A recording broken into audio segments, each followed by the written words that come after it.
Jadi sekali lagi kalau ada rezeki kita dekat dengan Allah, yakinlah Allah Subhanahu wa taala akan mendekatkan atau mengantarkan rezeki itu dengan tiba-tiba dengan keagungannya, kekuasaannya. Minasulah ya tasik tadi pasti insyaallah. Jadi jangan kita khawatirkan. Karena rezeki ini milik Allah Subhanahu wa taala. Langit dan bumi ini milik Allah Subhanahu wa taala. Dan apa yang ada di dalamnya juga milik Allah Subhanahu wa taala. Jadi tinggal kita dekat dengan pemiliknya, baik dengan pemiliknya, lalu dia suka dengan kita, ridho dengan kita, dipenuhilah segala apa yang kita butuhkan tadi. Tapi kalau kita jauh, omongannya tak didengar nah manalah dia nak menunjukkan rezeki kepada kita. Kalaupun ada orang seperti itu tapi rezekinya banyak, maka itu adalah istidraj namanya. Nah, apa istilah itu artinya rezeki itu akan membuat dia makin sengsara nanti di akhirat. Memang di dunia ini banyak-banyaknya oleh Allah SWT, sehingga dia makin lupa, makin jauh, makin sombong. Nah, jadi kalau tiba saatnya, maka dia akan betul-betul menjadi orang yang terhina, menyesal di akhirat lagi itu pasti. Nah, ini cara. Jadi mari kita sekali lagi bersyukur pada Allah diberikan kesempatan untuk selalu berkumpul bersama saudara kita yang lain ini di pengajian ini, sehingga dengan itu kita dapat banyak kebaikan. Kita lanjutkan, misalnya. Allah Subhanahu wa taala kemudian melanjutkan menerangkan tentang apa yang akan Allah berikan kepada orang-orang yang beriman, ya. Tadi sudah diterangkannya tentang orang-orang yang tidak beriman, yang mendustakan tadi, ya. Pintu langit tertutup, artinya doa tak akan Allah terima, tak akan Allah kabulkan. Lalu di akhirat lagi dia dapat tempat tidur dari api, selimut dari api. Seperti itu. Naudzubillah. Ayat 42. Dan orang-orang yang beriman serta mengerjakan kebaikan, kami tidak akan membebani seseorang melainkan menurut kesanggupannya. Mereka itulah penghuni surga, mereka kekal di dalamnya. Jadi satu yang akan Allah berikan kepada kita ini, Bu, insyaallah Allah tidak akan memberikan kita beban di luar kesanggupan kita, atau bahkan tak naruh beban sama sekali hidup ini, ya, tak naruh beban. Tapi kalau tak naruh beban yang saya tidak mungkin, karena kita justru diberi beban itulah kita bergairah. Kalau hidupnya selurusan, baik ibarat mobil, kalau apa namanya tak kate tanjakan, turunan, ngantuk sopir. Ngantuk.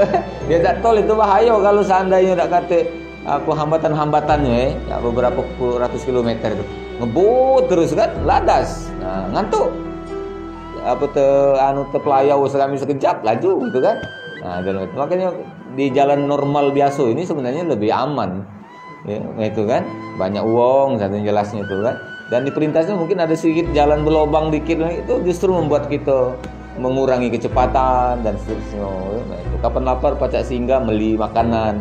Memang agak jauh, agak jauh. Kemudian banyak halal rintangan. Nah, dengan halangan rintangan itulah kita jadi waspada, jadi kuat, jadi semakin peduli dan lain sebagainya. Dan itulah kira-kira cerminan dunia ini. Di jalan itulah ada lubang, sedikit kan, ada tanjakan, turunan dan lain sebagainya. Nah, sudah ada ilmunya gitu. Kalau di tol itu selurusan baik. Tak naruh kelihatan juga baik itulah. Ya, nak melihat pemandangan juga tak naruh kesempatan dulu, cepat berduis-duis kan. Nah, tak boleh pula kita nak kecepatan kurang dari berapa? 80, 60. Nah, ini tak boleh kurang dari situ. 80 minimal.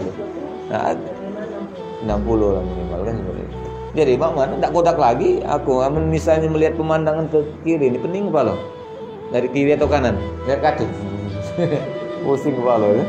Nah, lemah lihat ke depan gitu. Atau ke belakang, tapi ke belakang pun juga karena kita biasa ke depan itu juga akan pusing juga kalau tak terbiasa melihat ke belakang. Nah, jadi nih, Allah tidak akan berikan beban, Ibu.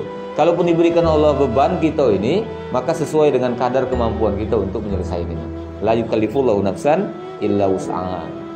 Jadi Allah tidak akan membebani seorang hambanya itu di luar kesanggupan dia.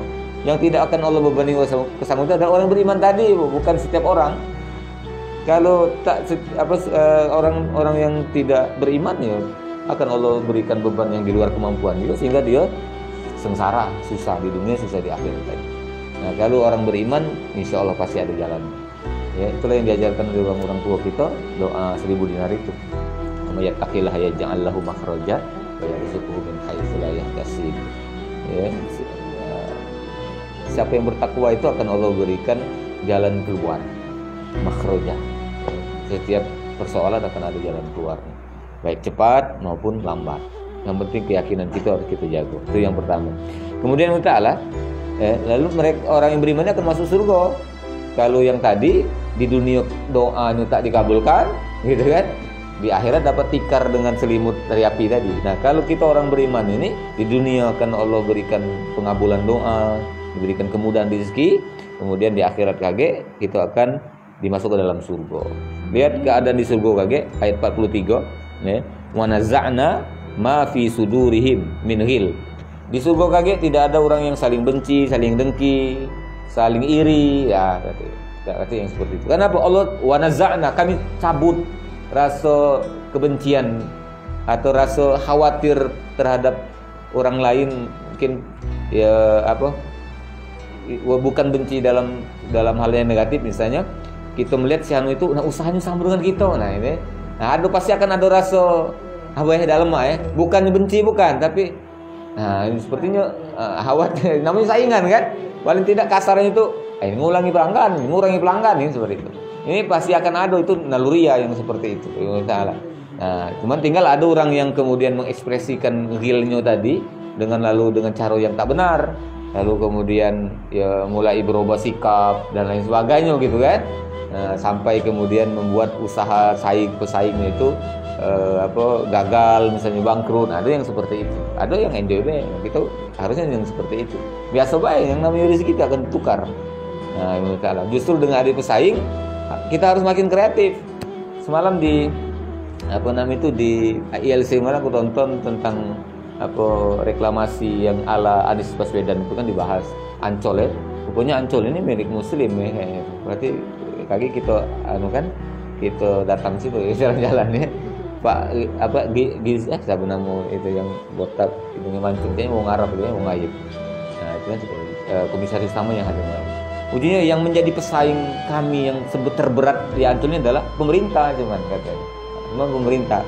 Kenapa ya, usaha pemerintah ini memang luar biasa. Jadi sehingga kami harus berpikir bagaimana masyarakat itu tetap untuk rekreasi kembali ke Ancol. Jadi bukannya kan Anies Baswedan menjadikan Monas sebagai tempat rekreasi, apalah disebut-sebutnya kan, yang daerah-daerah umum dibagusi, diperindah sehingga masyarakat umum bisa rekreasi di situ. Nah ini kan jadi pesaing dari swasta ini, Bu, seperti itu. Jadi, nah akhirnya apa ujungnya tadi? Akhirnya kami terpaksa harus berpikir bagaimana caranya agar berinovasi, berkreasi sehingga masyarakat tetap melancong ke Ancol walaupun bayar, misalnya kan. Nah, kenapa? Karena pesaing tadi. Tapi kalau udah dia pesaingan, lihatlah Putih Kayu. Nah, Putih Kayu itu itulah kan. Ya kan tim saing kan seperti itu. Nah, akhirnya ketika muncul yang baru, udah tahu Taman Burung di Jakabaring itu masih ada Taman Burung ya. Nah, jadi tempat-tempat yang seperti itu justru dengan yang usaha yang sama kita harusnya menjadi pemicu semangat kita untuk berkreasi, berinovasi. Nah, jadi nanti di surga udah kasih lagi tuh rasa itu. Ngapa? Karena setiap orang puas galau dengan apa yang dia dapatkan. Jadi tak naruh bakal merasa tersaing gitu, dapat galau. Yang didapatkan oleh si anu dia juga dapat. Ini sebanyak yang si anu kita juga dapat seperti yang si anu. Jadi istilahnya itu ya puas galau. Nah, maka itu kemudian muncullah ucapan mereka, syukur mereka, semua penduduk surga bersyukur. Yang doa ini atau ucapan mereka ini sering saya bawakan di awal pengajian. Tadi tak ada aku pakai ya. Apa ayatnya? Kalimatnya. Wa qalu, maka orang-orang yang dalam surga tadi berkata, alhamdulillahilladzi hadana li hada wa ma kunna linahtadiya laula an hadanallah. Terima kasih ya Allah, alhamdulillah. Segala puji bagimu ya Allah, alladzi hadana li hada, yang telah memberikan kami hidayah sehingga kami kami berada di sini. Berada di sini maksudnya di surga. Nah, jadi kalimat ini sering juga kita sampaikan, termasuk juga membalik yang lain. Hakikatnya ingin bersyukur, mengajak bersyukur, atau minimal yang ucapkan itu bersyukur telah diundang atau fasilitasi oleh Allah sehingga bisa berkumpul di tempat ini. Tempat ini adalah taman surga nih, Bu. Ini kan taman surga. Jadi ucapannya ini ucapan di surga kagak. Nah, kita mulai sekarang latihan cuma di sini di taman surga Allah SWT itu. Alhamdulillahilladzi hadana bihadza wa ma kunna linahtadiya laula an hadana. Kalau tidak diberi Allah hidayah, maka tidak akan kita dapat hidayah, tidak dapat tak tergerak di sini, Bu. Tak akan tergerak datang ke sini. Apa baik sebabnya itu? Apa lesu, apa tertidur, apa banyak gawe, apa banyak borongan, apa namanya itu memang tak naruh motivasi lagi nak pergi, ada banyak macam-macam seperti itu. Itu arti pertanda tidak lagi dapat hidayah itu. Tapi kalau kita ada hidayah, semangat datang di sini. Nah, ya. Jadi hidayah ini hal yang utama yang harus kita minta kepada Allah Subhanahu Wa Taala, sehingga kita berada di jalan yang benar. Jadi itu. Jadi segala puji bagi Allah yang telah menunjukkan kami ke surga ini. Kami tidak akan mendapat petunjuk sekiranya Allah tidak menunjukkan kami. Sesungguhnya Rasul-Rasul kami telah datang membawa kebenaran, diserukan kepada mereka. Itulah surga yang telah diwariskan kepadamu karena apa yang telah kamu kerjakan. Kalimatnya Allah sebutkan adalah yang diwariskan kepadamu. Artinya surga ini punya wong lain, ada yang pernah menempati. Iya, siapa? Adam dan Hawa. Karena itu kan yang pertama kali nempati dari manusia ini keluar kan. Nah, kita ada keturunannya. Nah, kira maksud maknanya di antara makna yang lainnya adalah seperti itu. Maka kalimatnya adalah diwariskan. Nah, ya Ta'ala ya, kepada kita ini. Alhamdulillah sekali lagi Allah Subhanahu wa taala berikan kita jalan ini. Mudah-mudahan akan terus kita rasakan nikmat ada di sini sampai kita benar-benar dapat masuk ke dalam surga yang penuh dengan kenikmatan itu. Kita jeda sebentar karena azannya cukup keras ya. Kita lanjutkan dulu sedikit beberapa ayat lalu kita sholat asar. Demikian mari kita simak asar.